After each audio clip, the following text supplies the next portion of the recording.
Hi, I'm Scott Miles.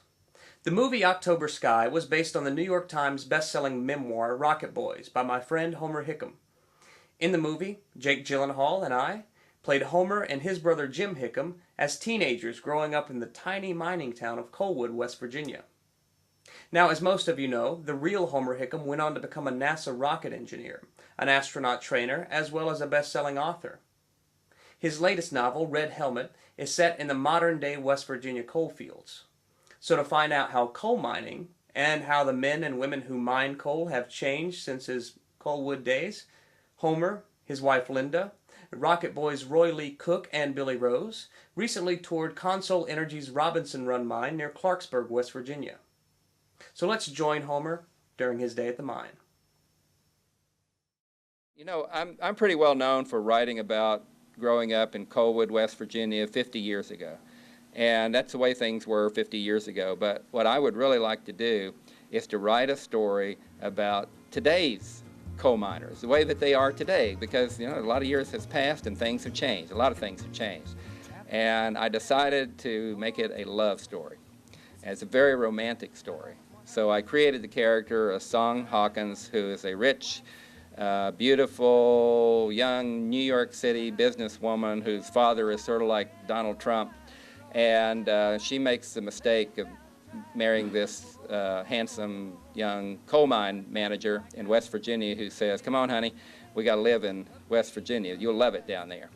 And as you can imagine, there's a clash of cultures.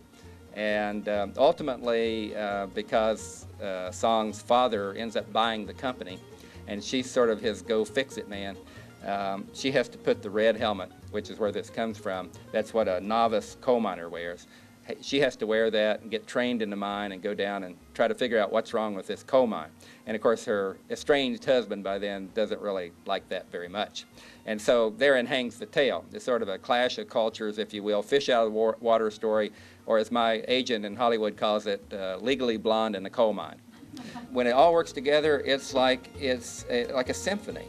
And you can almost hear the music playing when you go down there, and the continuous miner is doing what it's supposed to do, and the shuttle cars are moving in and out, and you know, the ventilation is working. It's just this beautiful thing. And maybe it's because, you know, I come from a long line of coal miners, I feel that way, but I tried to bring that to the American people, and that kind of, you know, astonished the people who were interviewing me, because all they wanted to hear was, "Oh, it's just awful down there, nasty and scary and all that," and it's not. God in his wisdom, or her wisdom, gave the United States of America more coal than any other country in the world, and also the American coal miner who's just happy as he or she can be to go down and dig it out.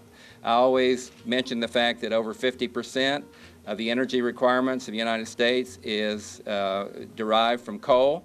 That's not going to decrease. As a matter of fact, it'll probably increase in the future.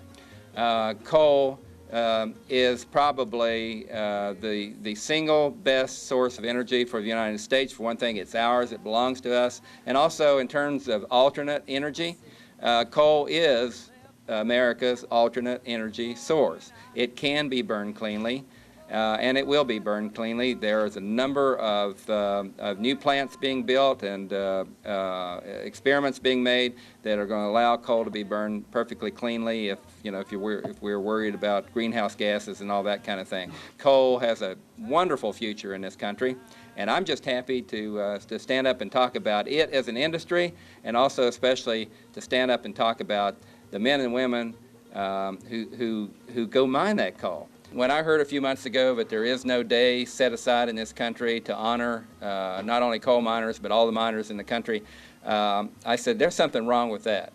So I've joined the movement to make that happen. We've got a petition going around. You can go to my website, homerhickam.com, and you can sign that petition. And we're going to move forward. We've already got thousands of signatures on there, but we're going to move forward, and we're going to create a National Miners Day. So what we're trying to do is get a little publicity for that, and so what better sometimes than have me come up and go down in the coal mine. I've started a scholarship at Marshall University for the children and grandchildren of coal miners. Red Helmet is dedicated to mine rescue teams everywhere.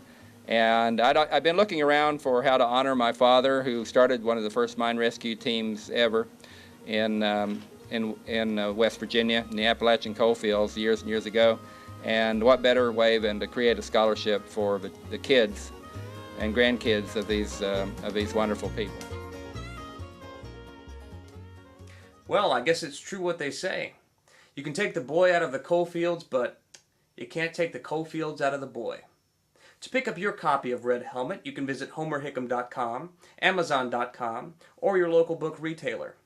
And while you're on Homer's site, you can sign the petition to honor America's miners with a National Miners Day. And please, consider making a donation to the Homer Hickam Sr. Red Helmet Scholarship Fund, which benefits the child of a miner or a mine rescue team member. I'm Scott Miles, and for my friend Homer Hickam, thank you for watching.